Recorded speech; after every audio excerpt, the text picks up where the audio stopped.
Bonjour à tous et à toutes, je m'appelle Gabriel Reynaud et vous êtes sur Connexion SP.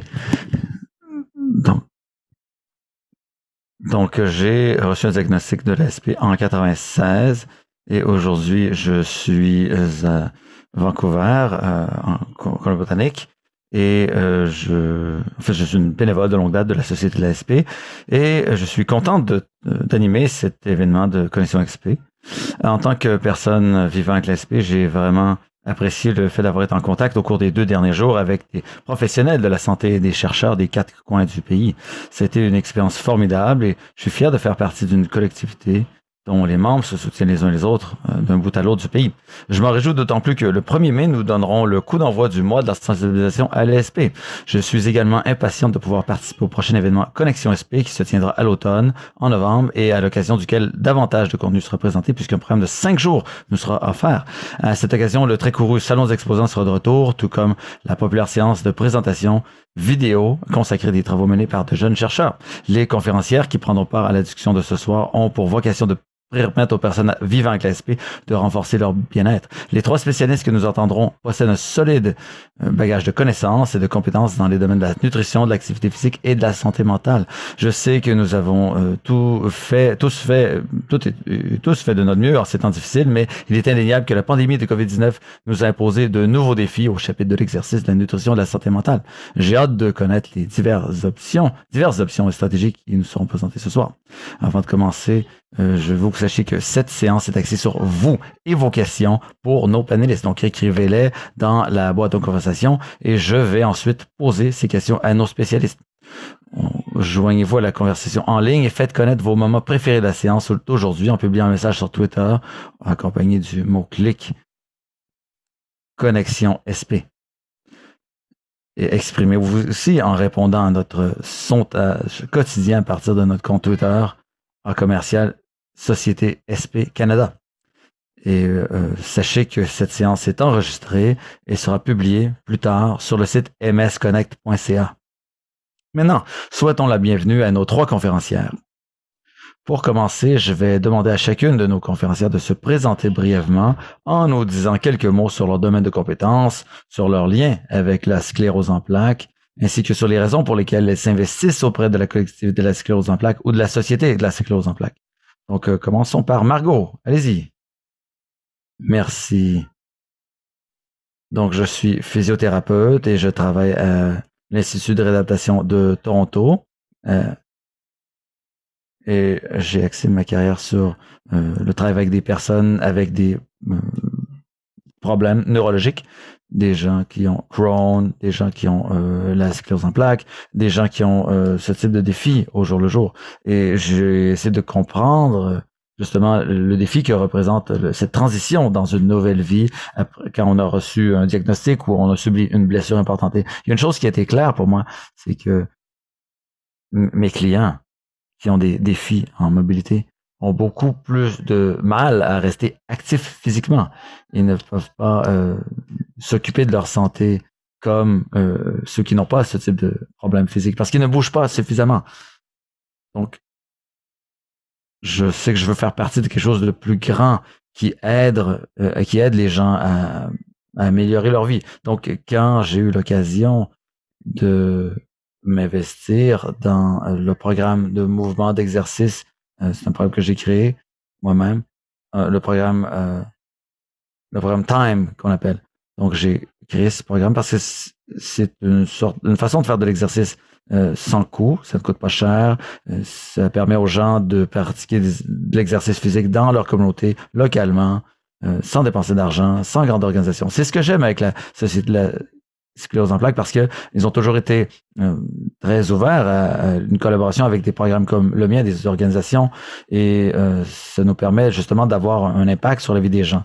Donc, hier matin, pour ceux et celles qui étaient au programme d'exercice, en fait, c'est un programme que nous avons élaboré avec des professionnels de Santé Canada et on a reçu des commentaires très positifs des membres, des participants. Donc, je suis très reconnaissante d'avoir été invité ici et d'avoir un partenariat aussi riche avec la Société de la sclérose en plaques.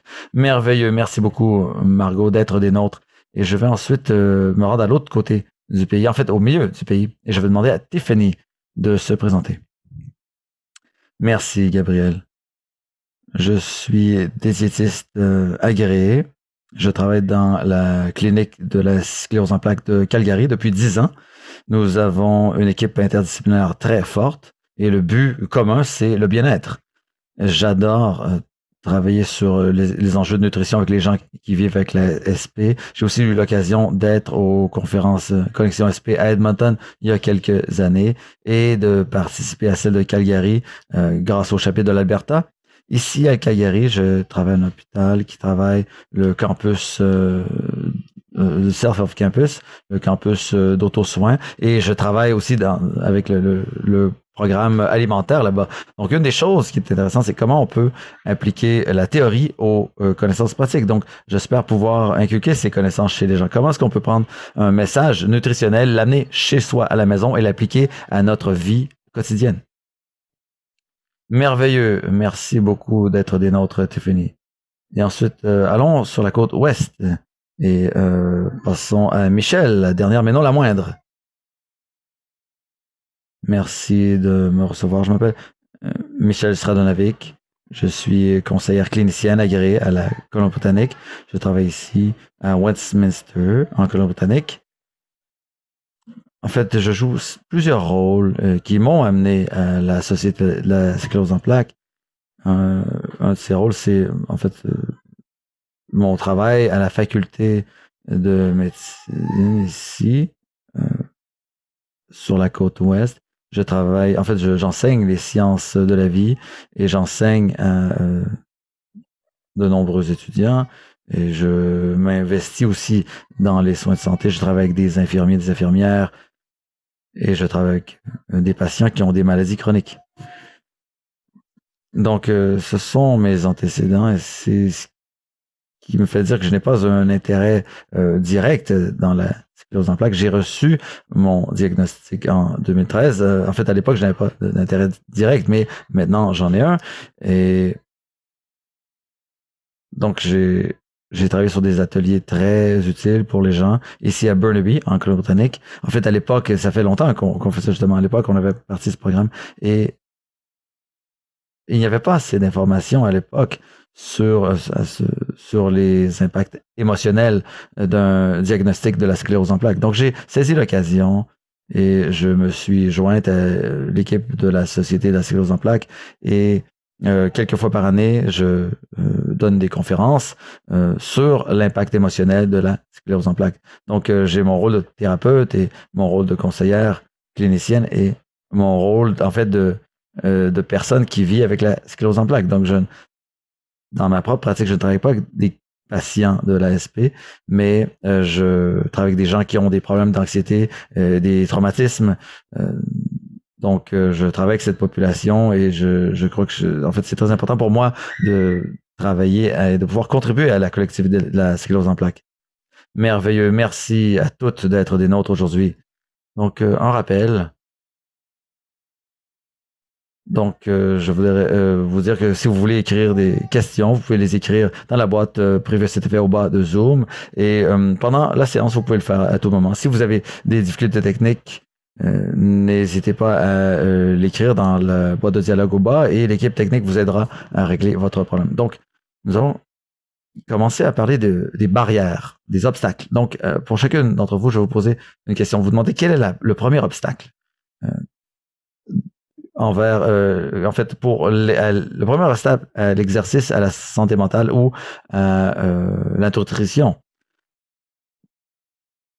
Commençons par Margot. Eh bien, je dirais que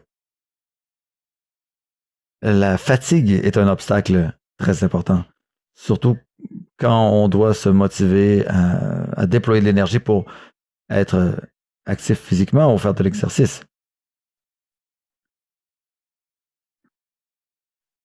Donc, évidemment, faire de l'activité physique nous aide à revenir à un taux d'énergie normal. Mais ce qui est utile, c'est d'apprendre des stratégies de motivation. Et je crois que ce qui est central ici, c'est que l'énergie est limitée.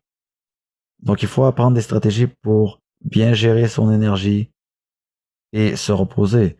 Donc, il y a des choses qu'on peut faire, par exemple, planifier, prioriser les tâches, se concentrer sur nos mouvements. Et évidemment, on peut parler à de nombreuses personnes dans le système de santé, dans notre réseau de santé. Je sais qu'il y a il y a des ressources qui sont là pour vous aider, mais aussi,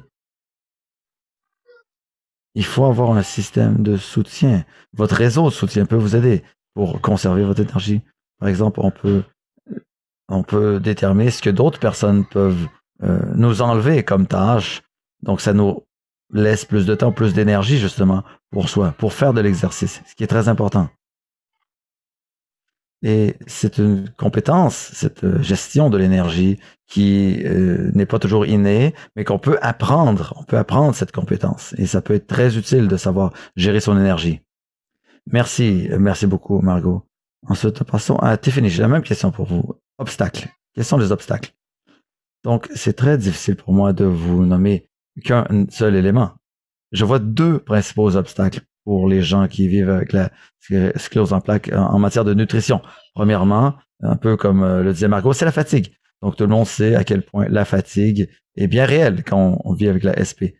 Donc, je peux parler 1 heure à propos de la fatigue, mais en fait, ce que je vous dirais plus brièvement, c'est de planifier vos repas. En fait, ça peut être très envahissant comme tâche si on n'est pas habitué à planifier son alimentation, mais une planification de vos repas peut vous permettre d'économiser votre énergie. Vous pouvez commencer par planifier seulement 2 soupers par semaine.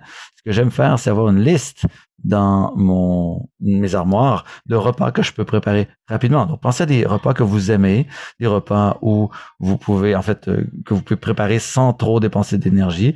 Gardez des aliments qui contiennent de la protéine, qui est facile à consommer, comme du poisson en boîte de conserve. Donc, c'est des choses qu'on peut consommer le matin, un peu après le dîner et ensuite au souper. Considérez justement de cuisiner des gros repas pour en garder au congélateur pour plus tard, comme ça sera fait. Donc ensuite, vous faites une liste d'épicerie. Bon, idéalement, vous ne devriez aller qu'une seule fois par semaine à l'épicerie pour ne pas gaspiller d'énergie. Il faut pas trop passer de temps et d'énergie là-dessus. Et aussi avec la COVID, il y a beaucoup d'options maintenant de livraison d'épicerie qui n'existaient pas avant. Donc j'encourage vraiment les gens à utiliser ces services. Si vous ne le faites pas déjà, vous pouvez faire votre épicerie en ligne. Tout ce que vous avez à faire, c'est vous rendre à l'épicerie avec voiture et ensuite les travailleurs de l'épicerie vont mettre votre épicerie que vous avez commandé en ligne dans votre véhicule ou vous pouvez même le commander, vous le recevez à la maison. Donc, ça vous permet d'économiser votre énergie. En fait, je pourrais en dire beaucoup sur la fatigue, mais je voulais aussi parler d'un autre obstacle majeur que je vois et c'est la confusion alimentaire. Donc, il y a de nombreux régimes alimentaires qui sont proposés aux personnes qui vivent avec la sclérose en plaques. Je veux que vous sachiez que vous êtes une personne, vous êtes unique. Pensez à cela, vous êtes une personne. Ce n'est pas parce qu'un régime alimentaire fonctionne pour quelqu'un d'autre que ça va fonctionner pour vous également. Vous devez vous poser la question, qu'est-ce qui fonctionne le mieux pour vous dans vos circonstances personnelles? Si votre régime alimentaire élimine des groupes alimentaires complets que vous aimez manger, vous devez remettre en question cette mesure. L'autre chose, c'est que le régime, c'est un des nombreux composants du bien-être. Donc, je ne veux pas que vous mettiez trop de pression sur vous-même et d'être parfait. On vise pas à être parfait. Il faut bien manger. Essayez de manger le mieux, la règle des 80%. Donc, 80% du temps, vous mangez bien et ensuite, un 20% d'alimentation un peu moins saine, ça n'aura pas une grande incidence sur votre santé. Si je pouvais recommander un régime alimentaire, ce serait le régime méditerranéen. C'est un régime qui fait la promotion de la santé et aussi qui a des propriétés anti-inflammatoires. Excellent, merci. C'est une information très pertinente. Et ensuite, Michel, des obstacles que vous voyez dans les questions de santé mentale?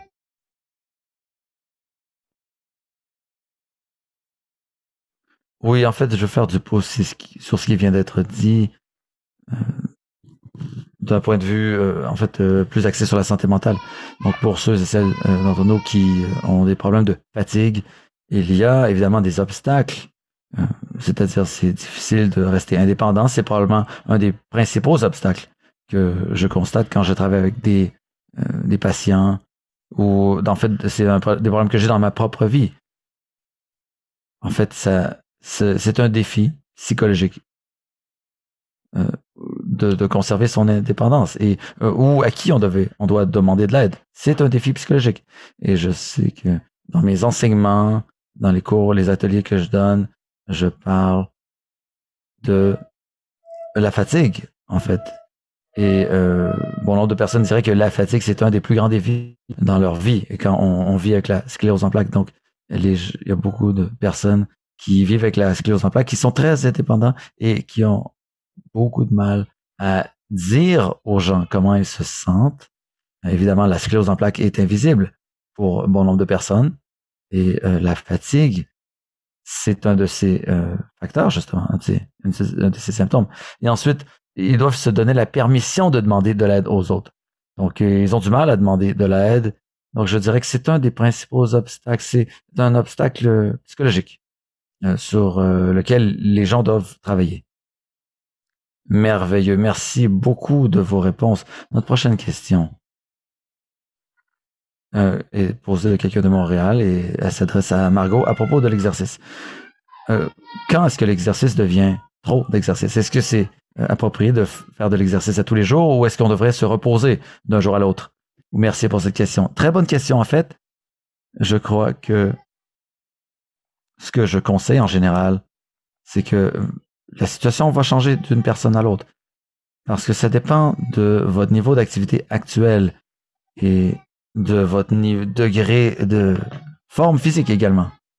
Le meilleur conseil, c'est que quand vous commencez, c'est de consulter un professionnel de la santé, que ce soit un physiothérapeute, un kinésiologue ou un autre expert de l'exercice, quelqu'un qui a une connaissance de la sclérose en plaques pour qu'il vous guide et qui vous indique la quantité ou le nombre d'heures d'exercice approprié pour vous. Mais en règle générale, et ça c'est basé sur les lignes directrices sur l'exercice physique pour les personnes vivant avec la SP du Canada, on y recommande que en fait, on doit faire un mélange d'aérobie, donc des exercices cardiovasculaires, avec un certain entraînement d'une variété de groupes musculaires. Et quand on fait des entraînements où on sollicite des muscles très intensément, on veut se donner une journée de repos après.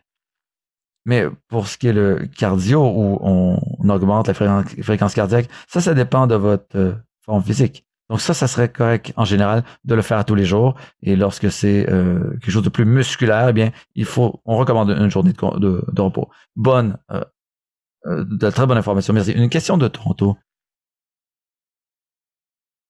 Cette personne demande si, en fait, elle sait qu'elle devrait en parler à son médecin, mais est-ce qu'il y a des gens en fait, est-ce qu'il y a un risque provenant en fait, de la vaccination à la COVID pour les gens qui vivent avec l'ASP? En fait, je veux vous dire que moi, j'ai reçu mon premier vaccin il y a 2 jours. Je ne suis pas chercheur, je ne suis pas une professionnelle de la santé, mais je veux vous dire que j'ai eu très peu d'effets secondaires.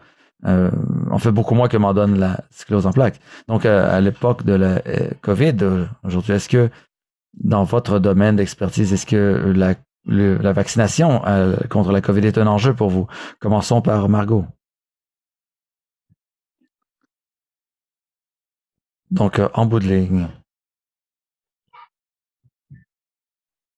le mieux, c'est de consulter votre médecin de famille ou le professionnel qui vous traite habituellement. En fait, le gouvernement encourage les gens qui vivent avec la sclérose en plaques de se faire vacciner.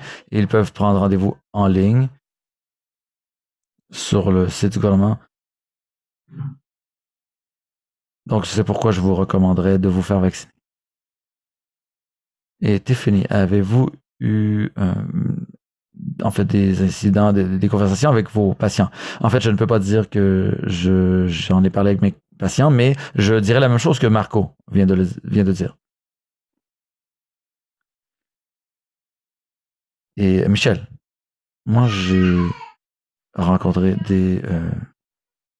patients qui sont aux prises avec des problèmes de santé chroniques. Certains ont la sclérose en plaques, d'autres ne l'ont pas.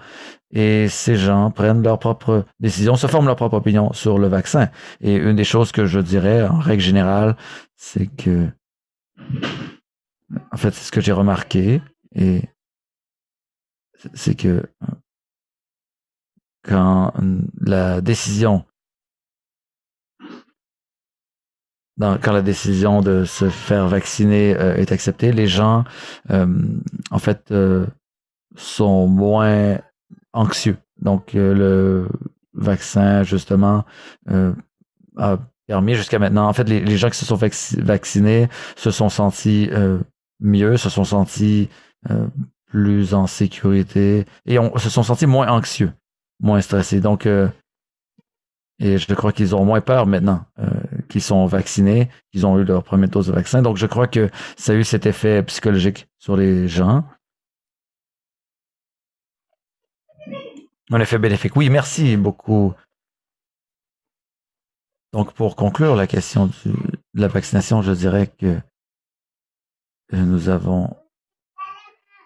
y a eu un webcast récemment sur la vaccination et on y recommandait la vaccination. Et ça a été, en fait, corroboré par la Société de la SP. Prochaine question. Donc, Tiffany, où peut-on trouver de la vitamine D autrement que dans du poisson? Vous des recommandations? C'est une très bonne question. En fait, très peu d'aliments contiennent naturellement de la vitamine D. Donc, oui, le poisson, le frais. En fait,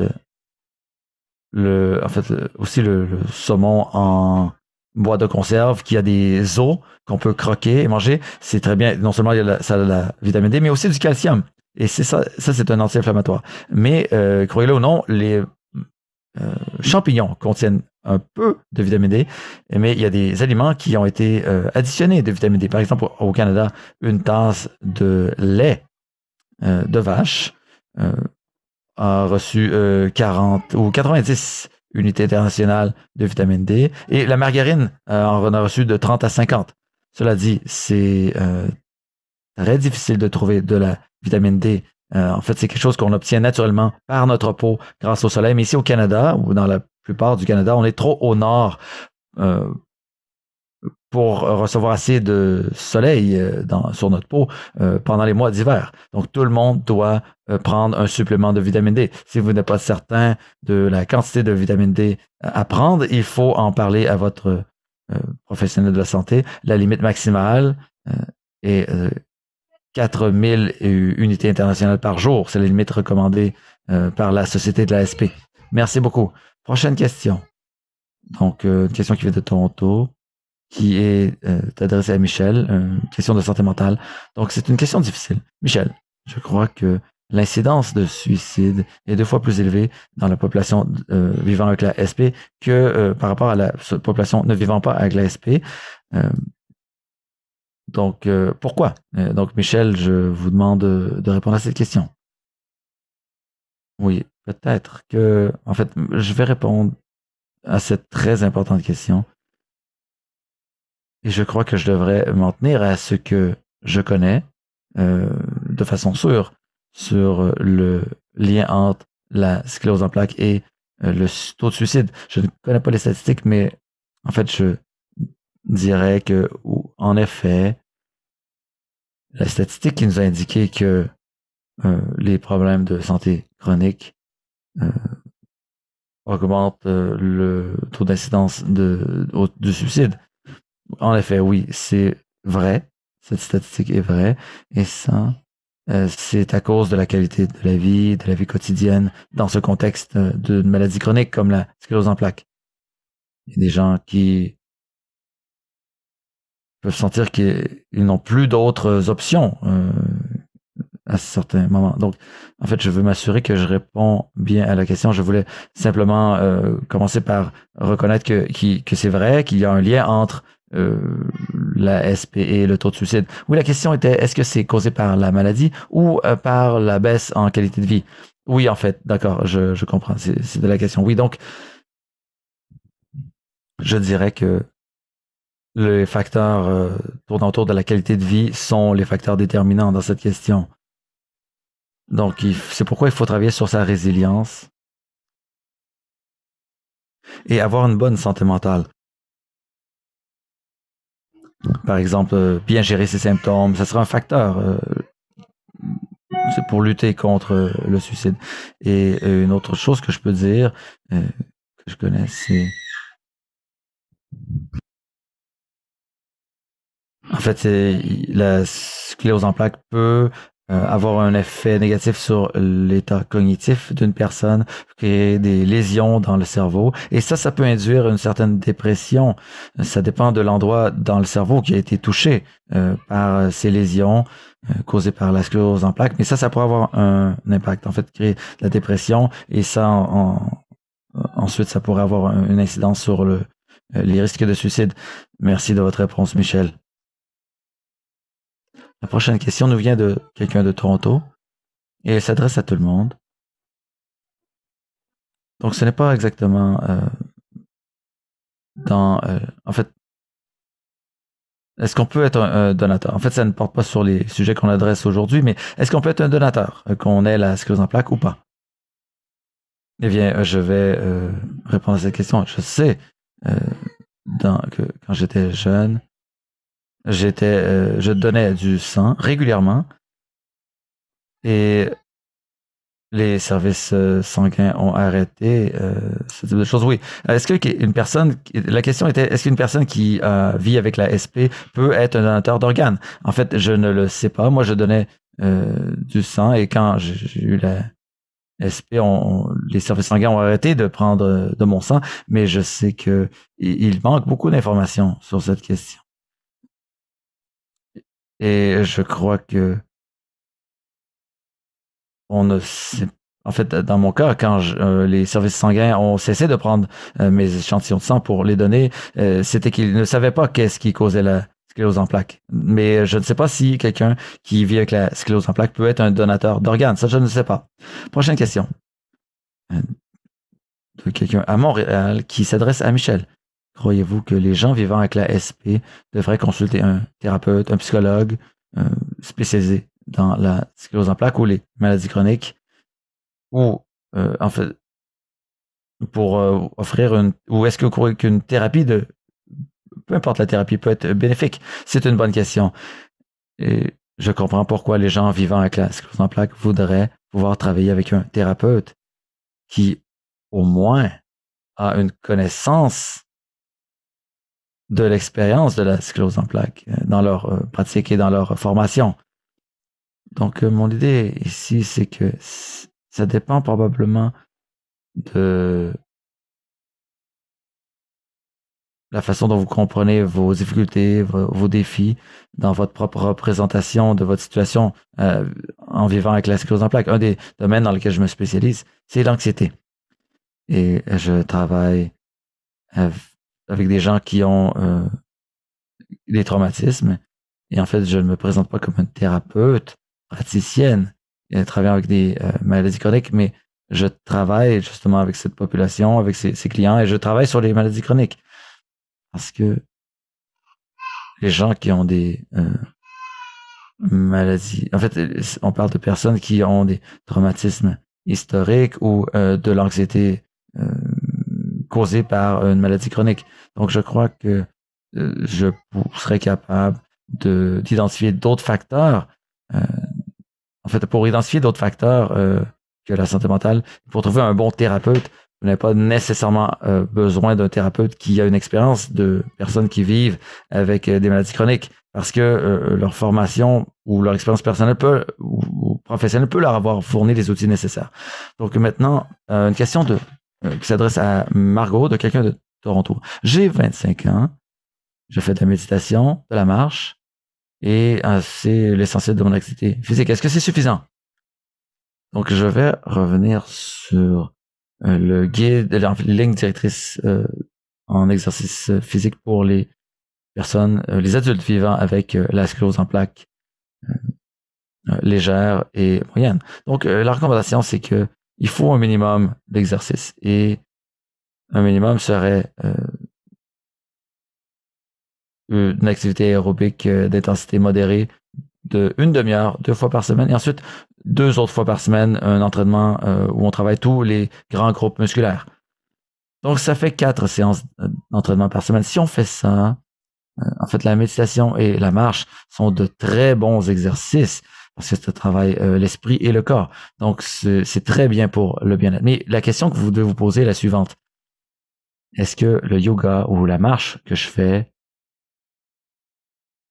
me permettent d'atteindre une zone aérobique modérée? Et la façon de le savoir, c'est le test de la parole. C'est-à-dire que il faut savoir que vous travaillez assez fort pour que vous respirez assez fort, que votre fréquence cardiaque est assez élevée pour que vous soyez capable de parler, mais pas de chanter.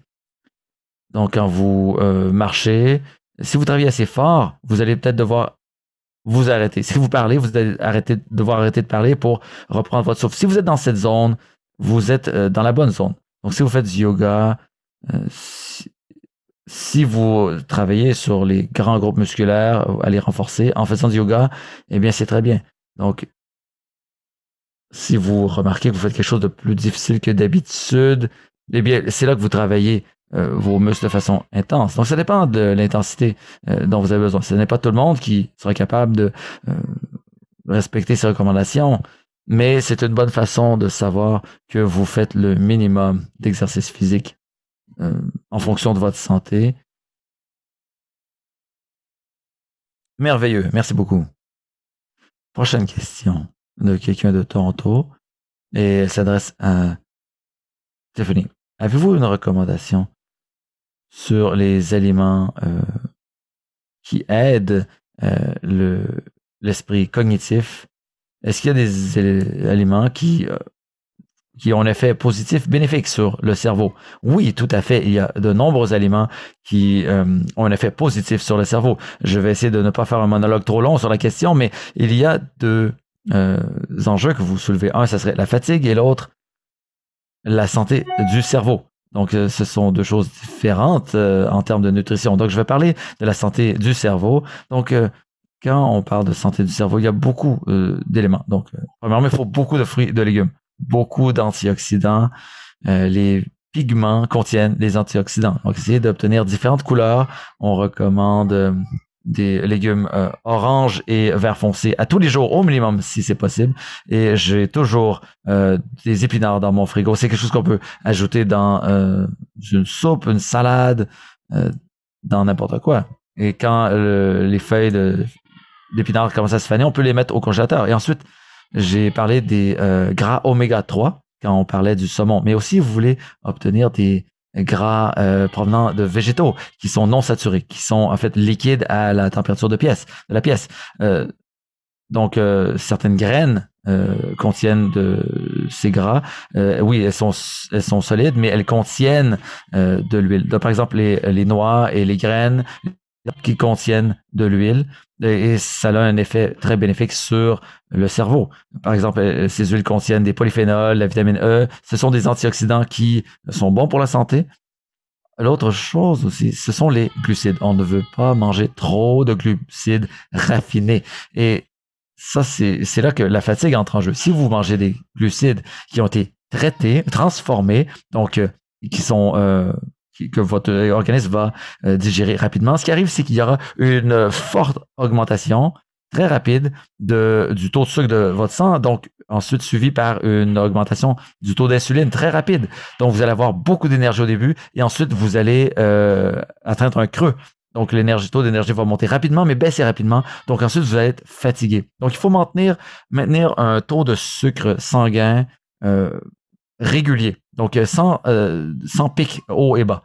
Donc, il faut manger du blé non transformé, par exemple de la farine d'épeautre ou de camus ou des grains entiers. Il faut manger des grains entiers. Les glucides sont présents dans les fèves et les lentilles, mais aussi il faut manger des grains avec des grains entiers avec de la protéine et des lipides, des gras. Donc, dans ce cas-là, vous avez une alimentation complète et équilibrée. Donc, quand vous regardez votre assiette, par exemple, moi, il y a une photo derrière moi qui montre une assiette. On veut que la moitié de l'assiette soit des légumes et des fruits le quart, ça serait de la protéine et l'autre quart, ça serait du grain entier.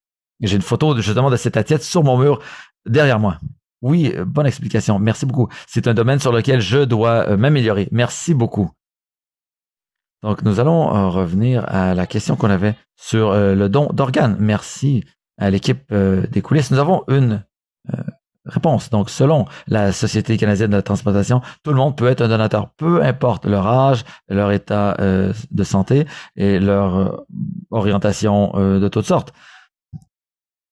Donc, vous pouvez être donateur d'organes, même si vous vivez avec la sclérose en plaques. Donc, vous trouverez plus d'informations sur le site web, mais selon la Société canadienne de la transplantation, voici la réponse. Vous pouvez être donateur d'organes. Je l'ai déjà été. Et à votre décès, l'équipe médicale déterminera lesquels de vos organes pourraient être donnés à quelqu'un d'autre. Donc, merci à l'équipe qui travaille en coulisses pour d'avoir obtenu cette réponse. Donc, pour la suite des choses, je vais revenir à notre panel et en fait, j'aimerais avoir vos commentaires sur le bien-être en général. Donc, ah oui, non. Excusez-moi, ah oui, une vraie personne qui pose une question.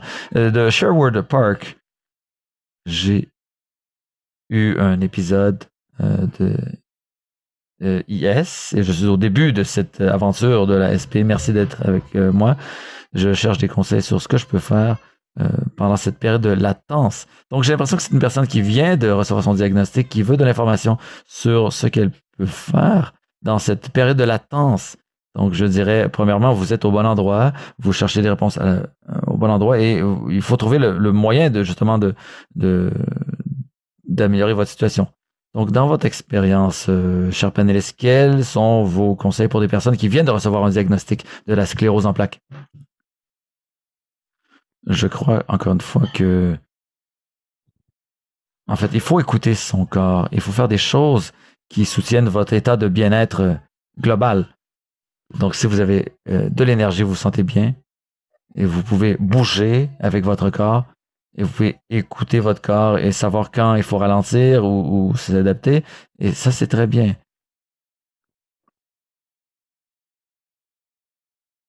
Donc, vous écoutez votre corps. C'est lui qui va vous dire s'il faut s'adapter. Donc, il faut continuer de bouger, c'est très important, et écouter son corps. Votre corps vous dira que vous avez plus d'énergie ou trop peu d'énergie. Il faut l'écouter. Passons à Tiffany maintenant. Moi, je répéterai ce que j'ai déjà dit. Il ne faut pas se mettre trop de pression. Parce qu'il y a beaucoup de choses qui se passent. Vous avez beaucoup d'informations à traiter dans votre tête. Vos attentes envers la vie ont changé. Donc, quand on se concentre sur la nutrition, faites de votre mieux. Si c'est quelque chose que vous croyez que vous voulez améliorer, établissez un ou deux objectifs et allez-y avec ça. Donc, je sais qu'il y a beaucoup d'informations ou de choses qu'on pourrait faire. En fait, ça dépend d'où on se situe. Donc, est-ce que vous voulez explorer certaines choses et changer votre régime alimentaire complètement? En fait, moi, je recommande d'établir des objectifs à long terme, des choses que vous savez que vous pouvez faire pour le reste de votre vie. Une autre chose qu'on peut faire, c'est... En fait, vous êtes en Alberta, les services de santé de l'Alberta ont un programme virtuel, ont des programmes virtuels. Vous pouvez voir lesquels vous sont destinés si vous voulez obtenir plus d'informations. Excellent, bonne idée. Merci. Surtout aujourd'hui. Et Michel, quelqu'un qui vient de recevoir un diagnostic, je sais que c'est un sujet qu'on connaît bien. Et quel est votre conseil pour une personne qui viendrait de recevoir un diagnostic de la sclérose en plaques? Eh bien, en fait, quand vous venez de recevoir un diagnostic, une des premières choses qu'il faut faire, c'est reconnaître que certains des effets émotionnels et psychologiques seront très intenses. Il y a des jours où vous allez vous sentir fort et vous serez capable de gérer la situation, d'autres où vous devrez prendre conscience du fait que c'est beaucoup de changements, c'est une transition intense dans votre vie et c'est important de tenir compte de ça. Donc, cette nouvelle information de diagnostic peut venir comme un choc Et il faut, d'une certaine façon, digérer cette nouvelle information, cette nouvelle réalité. Et bon nombre de personnes savaient que quelque chose allait mal avant de recevoir leur diagnostic. Et des fois, dans les premiers temps, on a un certain choc quand on sait qu'on a officiellement la sclérose en plaques. Donc, c'est pourquoi il faut être doux avec vous-même et respecter votre capacité et de la compassion envers vous-même. Et évidemment,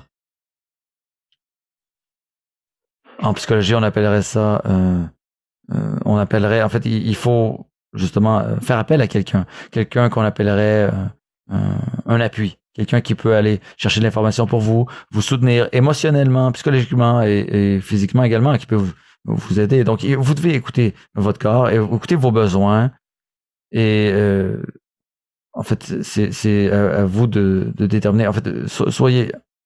En fait, vous devez reconnaître justement que ce n'est pas facile. Donc, la prochaine question est sur l'activité physique. Elle nous vient de Vancouver. Margot, j'ai du mal à équilibrer mes besoins pour faire de l'exercice et rester au frais. Surtout l'été, quand il fait très chaud. J'ai toujours très, très chaud quand je fais de l'exercice. Avez-vous des conseils? Oui.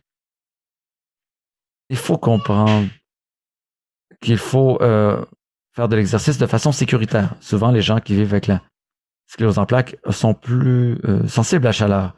Et surtout l'été, quand la température du corps augmente, donc l'été en particulier, je recommande de ne pas faire d'exercice pendant la période la plus chaude de la journée.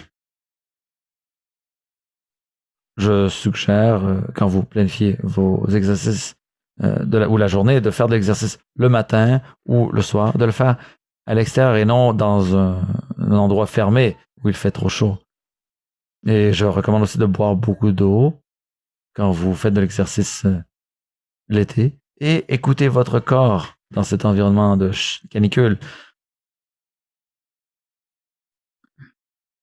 Donc, si vous devez arrêter, faites-le. Ralentissez si vous avez trop chaud. Écoutez votre corps. Et l'été, en particulier, si vous aimez faire de l'aérobie dans l'eau ou nager, faire de la natation, ça peut être une bonne alternative. Et si vous avez la chance de vivre près de la nature, vous pouvez aller dans la forêt où il fait en général plus frais. C'est une autre solution. De très bonnes stratégies. Merci beaucoup, Margot.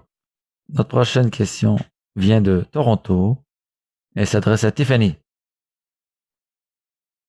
Est-ce que il est mieux de consommer de l'huile crue dans des salades ou est-ce qu'on doit la faire cuire? Est-ce que c'est vrai que l'huile crue est meilleure? En fait, on m'a souvent posé la question au fil des années. Je veux dire, si vous étudiez n'importe quel aliment, vous allez trouver quelque chose de nocif. Par exemple, les pommes, si on mange trop de pommes, c'est nocif. En fait, mais on va pas arrêter de manger des pommes. Une pomme, c'est bon, mais trop de pommes, c'est trop. Avec l'huile, c'est vrai que selon le type d'huile, certaines huiles sont plus stables à la chaleur que d'autres. Par exemple, l'huile de canola ou l'huile d'avocat sont plus stables à la chaleur que l'huile d'olive.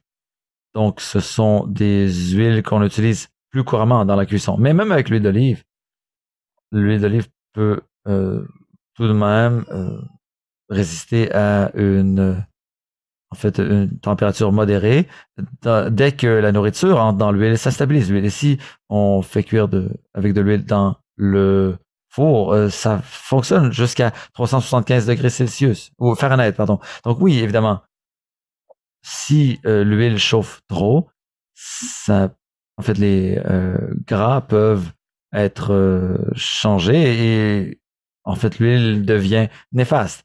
Donc vous pouvez utiliser l'huile de canola pour remplacer l'huile d'olive. L'autre chose que je veux dire, c'est que il y a des aliments qui contiennent beaucoup d'huile, de gras non saturés. Et ces aliments peuvent rancir. Donc, vous voulez les entreposer de façon appropriée. Par exemple, moi, j'utilise des graines de lin moulues. Donc, lorsqu'elles sont moulues, l'huile est exposée et elle peut rancir parce que c'est un gras non saturé ou très peu saturé. La façon d'atténuer ce problème, c'est de garder ces aliments dans votre congélateur. Il fait noir dans le congélateur et vous pouvez aussi garder ça dans un contenant opaque dans votre frigo pour y accéder facilement et conserver une plus grande quantité dans votre congélateur. Ce serait une façon de conserver ces huiles. Et l'huile, il faut la conserver dans un contenant opaque, pas sur le comptoir, mais plutôt dans une armoire. Et si vous avez des petits pots dans lesquels les gens conservent de l'huile, si vous avez un petit pot, ça fonctionne. Et si vous consommez toute cette huile, vous videz le pot régulièrement. Si vous avez une grande quantité d'huile, elle doit être dans un contenant opaque, fermé hermétiquement. Oui, merci beaucoup. La prochaine question s'adresse aux 3 panélistes et c'est encore sur les personnes qui viennent de recevoir un diagnostic. Donc, c'est une personne qui n'a pas peur, en fait, qui a peur des effets des médicaments modificateurs de l'évolution de la sclérose en plaques. Quels pourraient être les effets secondaires négatifs des médicaments? Commençons par Marco. Est-ce que c'est quelque chose que vous avez vu dans votre expérience professionnelle? J'imagine que Michel aura une réponse plus complète. Mais en général, il faut se concentrer sur le moment présent et écouter son corps. Je crois que ça aide beaucoup quand on pense au moment présent et sans penser, sans s'inquiéter de l'avenir. Donc, je vais laisser mes collègues répondre à cette question de façon plus transcendantale, peut-être. Merci beaucoup. Stéphanie, est-ce que c'est quelque chose que vous avez constaté dans votre expérience professionnelle, du point de vue nutritionnel? Oui, en fait, je vais ajouter mon grain de sel et faire du pouce sur ce que Margot a dit. Il y a des choses qu'on ne contrôle pas. Il y a bon nombre d'aspects de la vie qui sont sous votre contrôle et la nutrition en est un. Donc, il y a des gens qui trouvent que c'est utile de se concentrer sur les choses qu'on peut contrôler et en bout de ligne, on peut dire, bon, je suis capable de faire ceci et cela, ou je fais des choses que je suis capable de contrôler. Et encore une fois, établir des objectifs modestes et réalistes, c'est la chose à faire. Et ensuite, on peut concentrer notre énergie sur ça, sur ces petits objectifs, parce que c'est quelque chose qu'on peut gérer et qu'on peut contrôler. Merci. Très bon conseil. Michel. Donc, encore une fois, oui, je repose la question. Quelqu'un qui a reçu un diagnostic récemment, qui a peur des effets secondaires possibles des médicaments modificateurs de l'évolution de la sclérose en plaques. Oui, en fait, c'est ce qui arrive souvent quand on prend de nouveaux médicaments.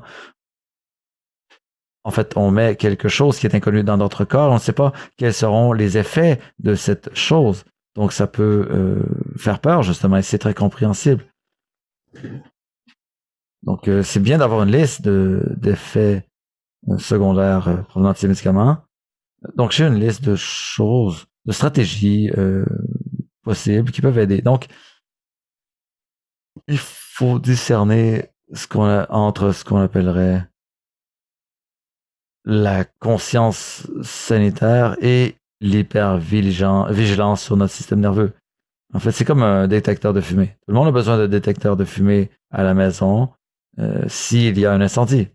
Et pour aussi pour nous dire qu'il y a de la fumée à la maison. Mais il faut un détecteur de fumée qui ne va pas se déclencher quand nos toasts sont brûlés par le toaster. Donc, c'est la distinction qu'il faut faire.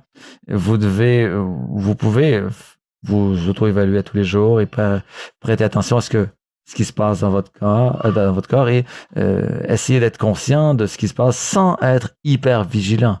Il ne faut pas penser à ce qui pourrait arriver, il ne faut pas trop y penser. Et d'un autre côté, si vous constatez que votre esprit est surchargé, travaille beaucoup, ou de donner un peu, en fait, hyper vigilant, vous pouvez écrire sur, par exemple, une petite note.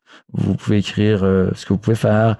Vous pouvez toujours cesser. Vous pouvez écrire ce que vous pouvez faire. Par exemple, vous pouvez cesser de prendre les médicaments. Vous pouvez essayer d'autres médicaments. Vous avez toujours certaines options. Donc, vous pouvez écrire quelque chose. par exemple, je peux gérer ce qui se présente, je peux me gérer. Vous pouvez écrire des choses comme ça. Ça vous rappellera après que vous êtes capable, vous avez ce pouvoir de contrôler un peu certaines choses dans votre vie. Merci beaucoup de votre réponse. Prochaine question. Il s'adresse à Michel. Une question sur la santé mentale qui nous vient de Québec. Michel, vivre avec une maladie chronique comme la SP vous met-il à un risque accru d'addiction? C'est une bonne question. Je vais y répondre de façon plus large, sans entrer dans des détails statistiques, mais le lien que j'établirai entre une maladie chronique et un risque accru d'addiction pourrait exister quand quelqu'un a tendance à consommer une substance pour gérer sa situation, surtout pour gérer les effets psychologiques causés par la sclérose en plaques. Donc, ce risque d'addiction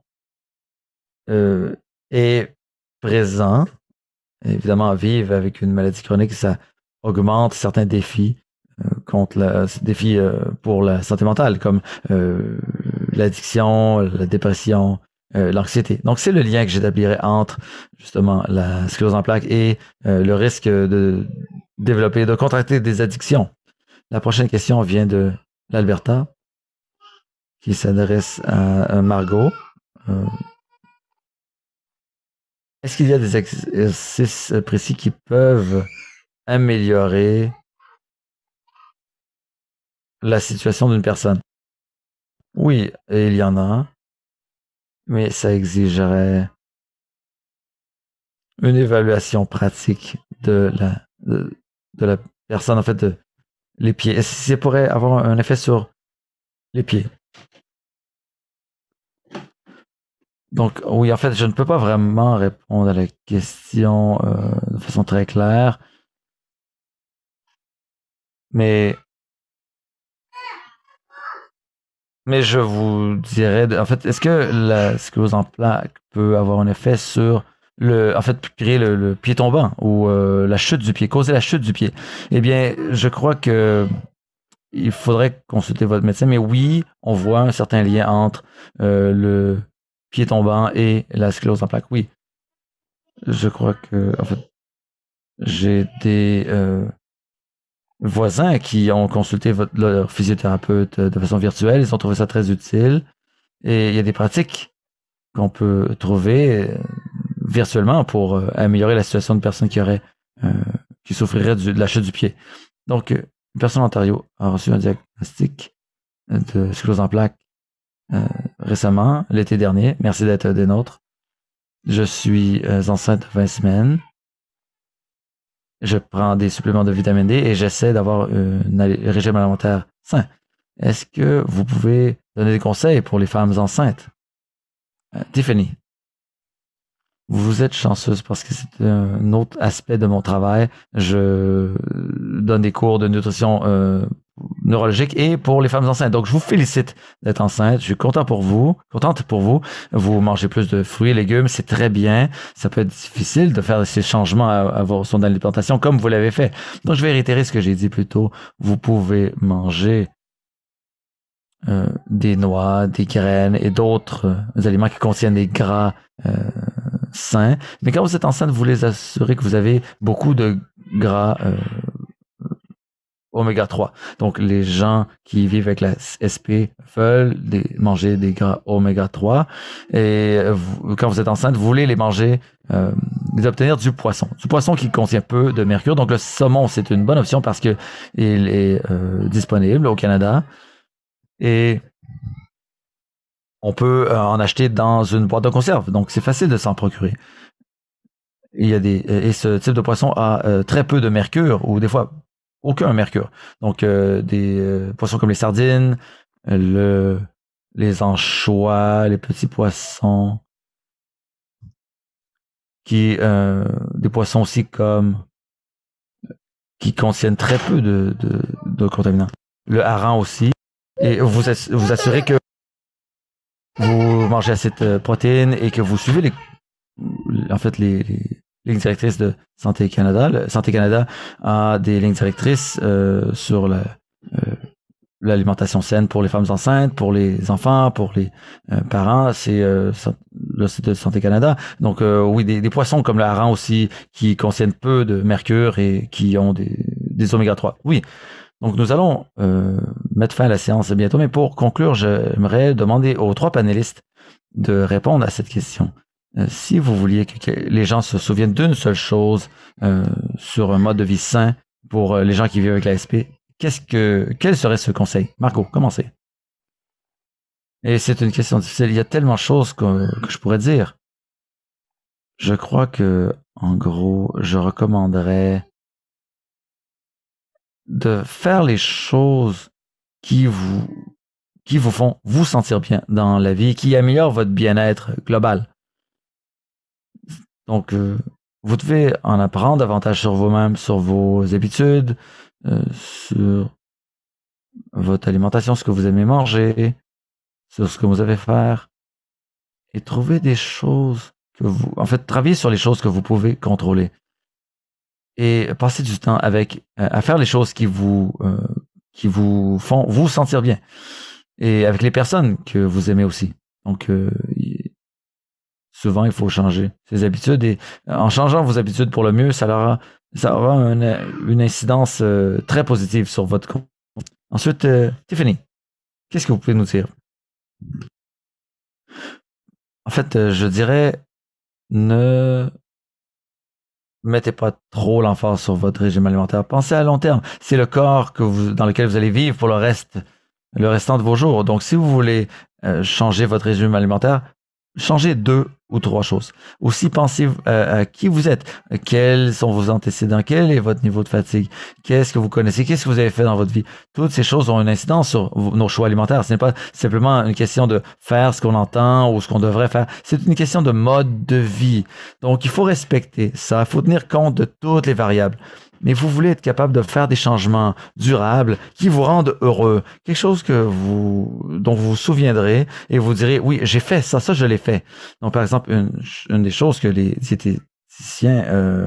diététistes recommandent, c'est la fibre. Il faut manger de la fibre. La fibre, c'est bon pour la santé, ça entretient les microbiomes sains dans votre intestin. On sait que ces éléments ont un rôle important dans notre organisme. Ensuite, comment pouvez-vous augmenter votre consommation de fibres? Donc, vous allez peut-être essayer de faire des lundis sans viande ou manger plus de grains entiers ou manger des grains entiers 3 fois par semaine. Donc, c'est très simple à faire.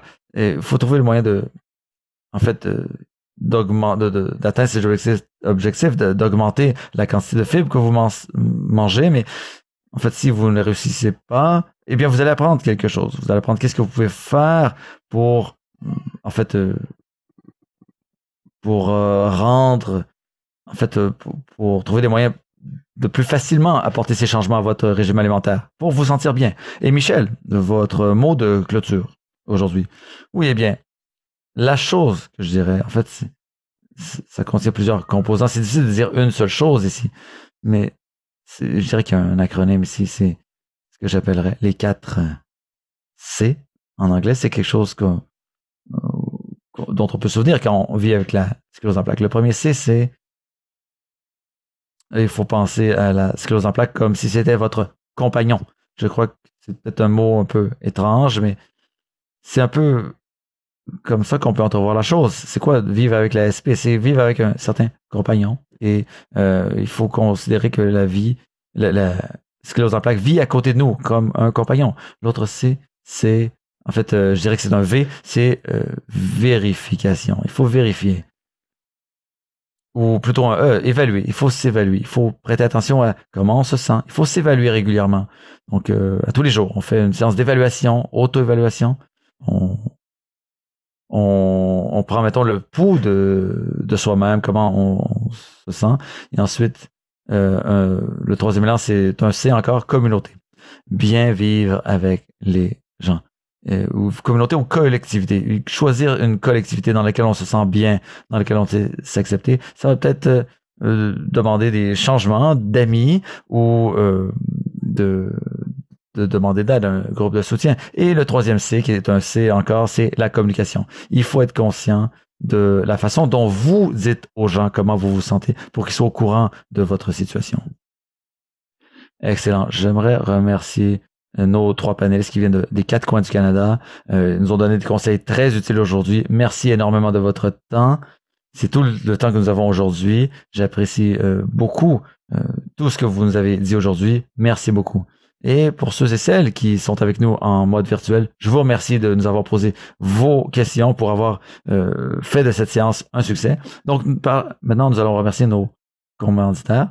Crystal Myers Flip, c'est Biogen Canada, Pharmaceutical Canada, Roche Canada, qui nous ont donné un soutien financier pour rendre cette séance possible. Ça aurait été impossible sans eux. Donc, au nom de la Société canadienne de la sclérose en plaques, j'aimerais vous remercier d'avoir été présent et d'avoir soutenu justement l'édition de 2021 des Connexions SP. Nous faisons de la recherche, fournissons de l'information pour les gens qui vivent avec la sclérose en plaques ou pour vous ou pour vos proches. Et quiconque a des défis vit avec la SP peuvent se joindre au réseau de connaissances de la SP. Il y a les navigateurs SP qui sont là pour vous, qui vous répondront à vos questions par courriel, par clavardage, par téléphone. Et nous avons un programme de soutien aussi qui est accessible. Toutes les informations sur nos programmes se trouvent sur le site web du site web de la sclérose en plaques, société-de-la-sp.ca. Et aussi participer au mois de sensibilisation à l'ASP en vous joignant à nous le 5 mai. Vous pouvez écrire mot-clic Connexion SP et écrire, poster vos commentaires sur les médias sociaux pendant le mois de mai. Et j'espère que vous joindrez à nous, comme vous participerez à la marche SP qui aura lieu le 30 mai prochain. Et ça sera, ça coïncidera avec la journée mondiale de la sclérose en plaques. D'un bout à l'autre du Canada, des milliers de gens marcheront dans leur quartier, se rassembleront en ligne pour montrer aux gens atteints vivant avec la sclérose en plaques qu'ils ne sont pas seuls. Pour en savoir plus, rendez-vous à marchesp.ca. Donc, vous en trouverez davantage d'informations sur le site web marchesp.ca. Dans les prochains jours, vous recevrez un lien sur lequel vous pourrez cliquer pour accéder à un questionnaire. Prenez le temps de répondre à ce sondage, c'est important, très important pour le personnel et les bénévoles de savoir comment ils peuvent améliorer les séances Connexion SP la prochaine fois. Et pour ceux qui veulent l'écrire sur votre calendrier, les prochaines séances Connexion SP auront lieu du 22 au 26 novembre. Donc, nous avons hâte de vous y revoir. Encore une fois, au nom de toute la collectivité de la sclérose en plaques, je remercie tout le monde de leur participation et d'avoir fait la conférence d'aujourd'hui une réussite. Merci et au revoir.